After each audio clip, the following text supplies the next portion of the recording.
The video about the third temple is still being worked on, and I hope to have that done by Monday the 25th, so thanks for your patience. But in the meantime, there are a couple of news headlines over the past few days that are worth paying attention to.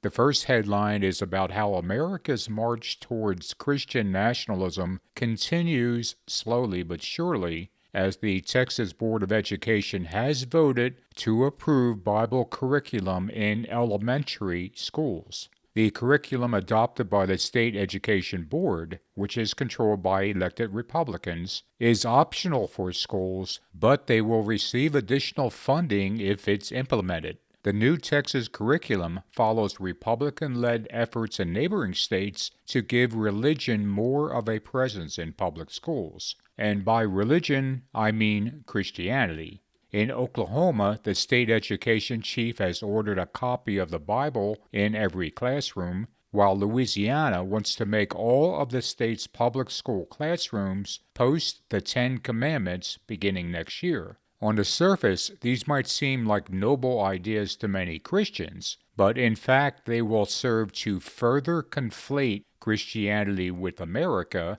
resulting in a type of religious patriotism that promotes the false idea that we are a good and righteous nation chosen by God. We are not.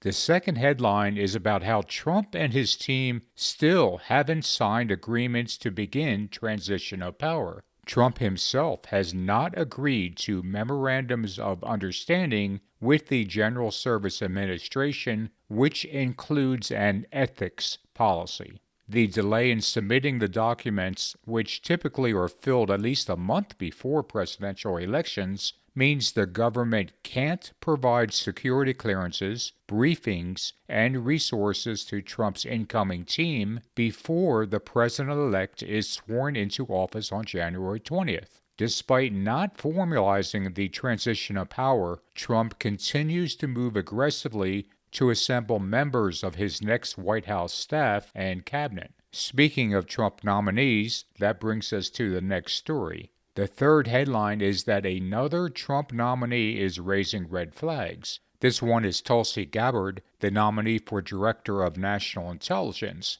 Apparently, some Republican senators are anxious to see her FBI file since she has a history of alignment with Russia. Ironically, Trump's nomination of Tulsi Gabbard and Pete Hegseth are now drawing more scrutiny since Matt Gaetz withdrew his name for Attorney General. Of course, Trump replaced Gaetz with Pam Bondi, who is not only just as loyal as Gaetz, but she's way more capable. The fourth headline is how Trump's margin in the election of a couple weeks ago has shrunk as the last few votes are counted. Trump will now likely end up with under 50% of the popular vote once the final results are in, meaning he would not capture a majority. This demonstrates that the election was more of a repudiation of Biden, Harris, and the Democrats than it was a vote for Trump. And despite what Trump would claim, it was certainly not a mandate. The final headline is about Hurricane Helene and a story about how, as floodwater receded in western North Carolina, residents discovered a Bible that had become stuck on a fence post while open to, get this, the book of Revelation.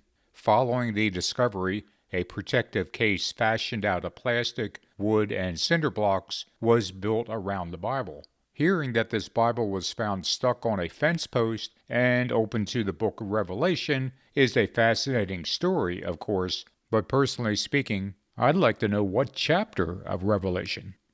Thanks for watching, and I'll talk to you guys soon.